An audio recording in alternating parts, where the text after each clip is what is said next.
Hi all, ಎಲ್ಲರಿಗೂ Ahalya YouTube ಚಾನಲ್ಗೆ ಸ್ವಾಗತ. ಇದು ನನ್ನ ಸೆಕೆಂಡ್ ವ್ಲಾಗ್ ಆಗಿರುತ್ತೆ. ರವೆ ಇಡ್ಲಿ ಜೊತೆಗೆ ಸ್ವಲ್ಪ ಮಾತುಕತೆ ಅಷ್ಟೇ. ಇವತ್ತು ನಾನೇ ಫಸ್ಟು ಏನು ಗೊತ್ತಾ, ನಂದು ಹೊಸದು ಗೌನ್ ಹೊಲಿಯೋದಕ್ಕೆ ಅಂತ ಕಟ್ಟಿಂಗ್ ಮಾಡ್ತಾ ಇದ್ವಿ ನಿನ್ನೆ. ಅದನ್ನ ರೆಕಾರ್ಡ್ ಮಾಡೋಕ್ಕಾಗಿಲ್ಲ, ಬೇರೆಯವ್ರದ್ದು ಕಟ್ಟಿಂಗ್ನ ರೆಕಾರ್ಡ್ ಮಾಡಿದ್ದೀನಿ. ಹಾಗೆಯೇ ಆ ಡ್ರೆಸ್ ಹೇಗೆ ಬಂತು ಅಂತ ಕಂಪ್ಲೀಟ್ ಅದನ್ನು ತೋರಿಸ್ತೀನಿ.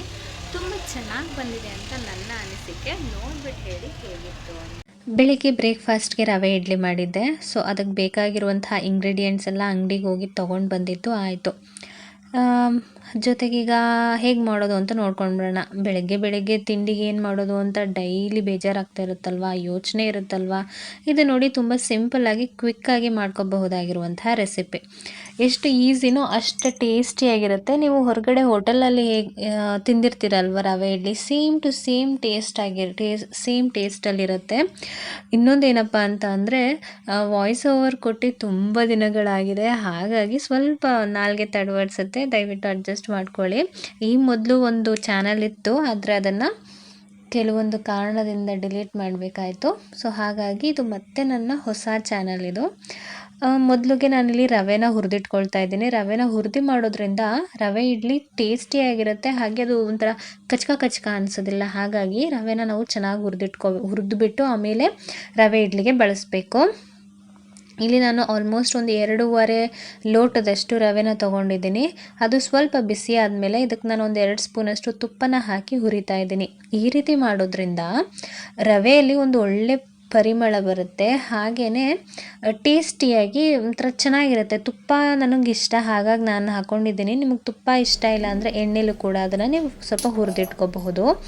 ನೆಕ್ಸ್ಟ್ ಅದಕ್ಕೊಂದು ಒಗ್ಗರಣೆ ಹಾಕ್ಕೊಳ್ಳೋಣ. ಒಗ್ಗರಣೆಗೆ ಸ್ವಲ್ಪ ಎಣ್ಣೆನ ಹಾಕಿ ಅದ್ರ ಜೊತೆಗೆ ಸಾಸಿವೆ, ಜೀರಿಗೆ, ನಿಮ್ಮ ಹತ್ರ ಆಮೇಲೆ ಸ್ವಲ್ಪ ಕಡಲೆಬೇಳೆ, ಗೋಡಂಬಿ ಇದನ್ನೆಲ್ಲ ಹಾಕಿ ಹುರಿಬೋದು. ಜೊತೆಗೆ ಕರ್ಬೇವಿನ ಸೊಪ್ಪು, ಹಾಗೆಯೇ ಹಸಿಮೆಣಸಿನ್ಕಾಯಿ, ನಿಮಗೆ ಒಗ್ಗರಣೆಗೆ ಏನೇನು ಇಷ್ಟ ಆಗುತ್ತೆ ಆ ಐಟಮ್ಸ್ ಎಲ್ಲ ಹಾಕೋಬಹುದು ಇದಕ್ಕೆ. ಅಂದರೆ ಉದ್ದಿನಬೇಳೆ, ಹೆಸರುಬೇಳೆ ಈ ಥರ ಹಾಕೋಬಹುದು. ಆದರೆ ಸದ್ಯಕ್ಕೆ ನಾನಿಲ್ಲಿ ಬರೀ ಸಾಸಿವೆ, ಜೀರಿಗೆ ಮತ್ತು ಹಸಿಮೆಣಸಿನ್ಕಾಯಿ, ಕರ್ಬೇವಿನ ಸೊಪ್ಪನ್ನ ಹಾಕ್ಕೊಂಡಿದ್ದೀನಿ. ಇದಕ್ಕೆ ಸ್ವಲ್ಪ ಇನ್ನೂ ಎಕ್ಸ್ಟ್ರಾ ಟೇಸ್ಟಿಯಾಗಿರಲಿ ಅಂಥೇಳಿ ಸಬ್ಸಿಗೆ ಸೊಪ್ಪನ್ನ ಕೂಡ ನಾನಿಲ್ಲಿ ಬಳಸ್ತಾ ಇದ್ದೀನಿ.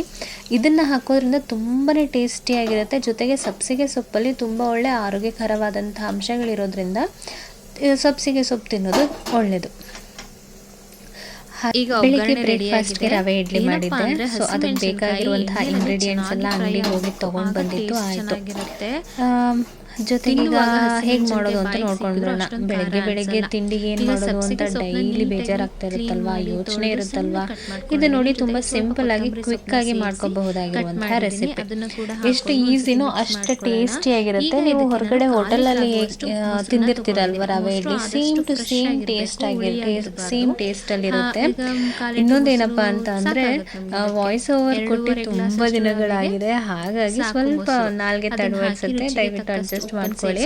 ಈ ಮೊದಲು ಒಂದು ಚಾನಲ್ ಇತ್ತು, ಆದರೆ ಅದನ್ನು ಕೆಲವೊಂದು ಕಾರಣದಿಂದ ಡಿಲೀಟ್ ಮಾಡಬೇಕಾಯಿತು. ಸೊ ಹಾಗಾಗಿ ಇದು ಮತ್ತೆ ನನ್ನ ಹೊಸ ಚಾನಲ್ ಇದು.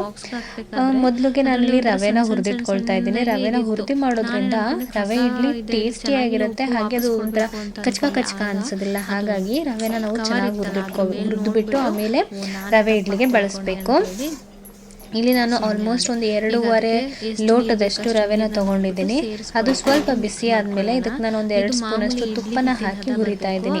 ಈ ರೀತಿ ಮಾಡೋದ್ರಿಂದ ರವೆಯಲ್ಲಿ ಒಂದು ಒಳ್ಳೆ ಪರಿಮಳ ಬರುತ್ತೆ, ಹಾಗೆಯೇ ಟೇಸ್ಟಿಯಾಗಿ ಒಂಥರ ಚೆನ್ನಾಗಿರುತ್ತೆ. ತುಪ್ಪ ನನಗಿಷ್ಟ, ಹಾಗಾಗಿ ನಾನು ಹಾಕ್ಕೊಂಡಿದ್ದೀನಿ. ನಿಮಗೆ ತುಪ್ಪ ಇಷ್ಟ ಇಲ್ಲ ಅಂದರೆ ಎಣ್ಣೆಲೂ ಕೂಡ ಅದನ್ನು ನೀವು ಸ್ವಲ್ಪ ಹುರಿದಿಟ್ಕೋಬಹುದು. ನೆಕ್ಸ್ಟ್ ಅದಕ್ಕೊಂದು ಒಗ್ಗರಣೆ ಹಾಕ್ಕೊಳ್ಳೋಣ. ಒಗ್ಗರಣೆಗೆ ಸ್ವಲ್ಪ ಎಣ್ಣೆನ ಹಾಕಿ ಅದ್ರ ಜೊತೆಗೆ ಸಾಸಿವೆ, ಜೀರಿಗೆ, ನಿಮ್ಮ ಹತ್ರ ಆಮೇಲೆ ಸ್ವಲ್ಪ ಕಡಲೆಬೇಳೆ, ಗೋಡಂಬಿ ಇದನ್ನೆಲ್ಲ ಹಾಕಿ ಹುರಿಬೋದು.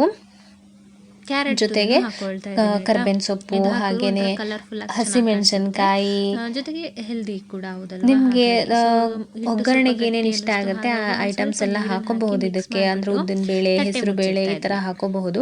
ಆದರೆ ತಟ್ಟೆ ಸದ್ಯಕ್ಕೆ ಮುಚ್ಚಿಟ್ಟು ನಾನಿಲ್ಲಿ ಒಂದು ಬರೀ ಅರ್ಧ ಗಂಟೆನಾದ್ರು ಸಾಸಿವೆ, ಚೆನ್ನಾಗಿ ಜೀರಿಗೆ ಮತ್ತು ನೆನೆಯೋದಕ್ಕೆ ಬಿಡಬೇಕು. ಹಸಿಮೆಣಸಿನ್ಕಾಯಿ, ರವೆ ಕರ್ಬೇವಿನ ಸೊಪ್ಪನ್ನ ನೆಂದಷ್ಟು ಹಾಕೊಂಡಿದ್ದೀನಿ. ಚೆನ್ನಾಗಿ ಬರುತ್ತೆ ಇದಕ್ಕೆ ಇಡ್ಲಿ, ಸ್ವಲ್ಪ ಉದ್ರುದ್ರಾಗಿ ಇನ್ನೂ ಎಕ್ಸ್ಟ್ರಾ ಚೆನ್ನಾಗಿರುತ್ತೆ ಅಂತ. ಟೇಸ್ಟಿಯಾಗಿರಲಿ ಅಂತ ಈಗ ಹೇಳಿ ನೋಡ್ತಾ ಸಬ್ಸಿಗೆ ಇರ್ಬೋದು ಸೊಪ್ಪನ್ನ ಕೂಡ ಸ್ವಲ್ಪ ನಾನಿಲ್ಲಿ ಹೊತ್ತಾದ್ಮೇಲೆ ಬಳಸ್ತಾ ಇದ್ದೀನಿ. ಹಿಟ್ಟು ಇನ್ನೂ ಸ್ವಲ್ಪ ಇದನ್ನು ಹಾಕೋದ್ರಿಂದ ಗಟ್ಟಿಯಾಗಿದೆ ಅಂತ. ತುಂಬಾ ಸೊ ನಾವು ಟೇಸ್ಟಿಯಾಗಿರುತ್ತೆ. ಇಡ್ಲಿ ಜೊತೆಗೆ ಮಾಡಿ ಸಬ್ಸಿಗೆ ಸೊಪ್ಪಲ್ಲಿ ಬಾಕ್ಸ್ಗೆ ತುಂಬ ಒಳ್ಳೆ ಹಾಕಿ ನನ್ನ ಮಗಳು ಕೊಡೋದಕ್ಕೆ ಆರೋಗ್ಯಕರವಾದಂಥ ತುಂಬಾ ಲೇಟ್ ಅಂಶಗಳಿರೋದ್ರಿಂದ ಆಗುತ್ತೆ ಅಂತ ಹೇಳಿ ಅದೇ ಸಬ್ಸಿಗೆ ಹಿಟ್ಟಲ್ಲಿ ಸೊಪ್ಪು ಸ್ವಲ್ಪ ತಿನ್ನೋದು ದೋಸೆ ಒಳ್ಳೆಯದು. ಥರ ಹಾಕ್ತಾ ಇದ್ದೀನಿ. ದೋಸೆ ಕೂಡ ತುಂಬಾನೇ ಚೆನ್ನಾಗಿ ಬೆಳಿಗ್ಗೆ ಬಂದಿತ್ತು ನೋಡಿ. 2 ಬ್ರೇಕ್ಫಾಸ್ಟ್ಗೆ ಇನ್ 1 ರವೆ ಇಡ್ಲಿ ಅಂತಾರಲ್ಲ ಮಾಡಿದ್ದೆ. ಹಾಗೆ. ಸೊ ಅದಕ್ಕೆ ಈ ಕಡೆ ಬೇಕಾಗಿರುವಂತಹ ಇಡ್ಲಿನಾರು ಇಂಗ್ರೀಡಿಯೆಂಟ್ಸ್ ಮಾಡ್ಕೋಬಹುದು ಎಲ್ಲ ಅಥವಾ ಈ ಅಂಗಡಿಗೆ ರೀತಿ ಹೋಗಿ ರೊಟ್ಟಿ ತೊಗೊಂಡು ಅಥವಾ ಬಂದಿದ್ದು ದೋಸೆ ಆಯಿತು. ಏನಾದ್ರು ಕರಿಬಹುದು, ಅದನ್ನ ಕೂಡ ಜೊತೆಗೆ ಮಾಡ್ಕೋಬಹುದು. ಈಗ ಹೇಗೆ ಮಾಡೋದು ಅಂತ ನೋಡ್ಕೊಂಡ್ಬಿಡೋಣ. ದೋಸೆ ಕೂಡ ಬೆಳಗ್ಗೆ ತುಂಬಾ ಬೆಳಗ್ಗೆ ಚೆನ್ನಾಗಿ ತಿಂಡಿಗೆ ಏನು ಬರ್ತಿತ್ತು. ಮಾಡೋದು ಆದ್ರೆ ಅಂತ ನಂಗೆ ಟೈಮ್ ಡೈಲಿ ಇಲ್ದಿರೋ ಕಾರಣ ಬೇಜಾರಾಗ್ತಾ ಬೇಗ ಇರುತ್ತಲ್ವಾ, ಬೇಗನೆ ಅದನ್ನ ಯೋಚನೆ ತಿರುವಾಕಿ ಇರುತ್ತಲ್ವಾ. 2 ಕಡೆ ಇದು ಬೇಯಿಸಿ ನೋಡಿ ನನ್ನ ತುಂಬ ಮಗಳಿಗೆ ಸಿಂಪಲ್ ಕೊಡಬೇಕು ಆಗಿ ಅಂತ ಕ್ವಿಕ್ ಆಗಿ ಜಲ್ದಿ ಮಾಡ್ಕೋಬಹುದಾಗಿರುವಂತಹ ಹರಿಬಿರಿಯಲ್ಲಿ ರೆಸಿಪಿ. ಇದ್ದೆ.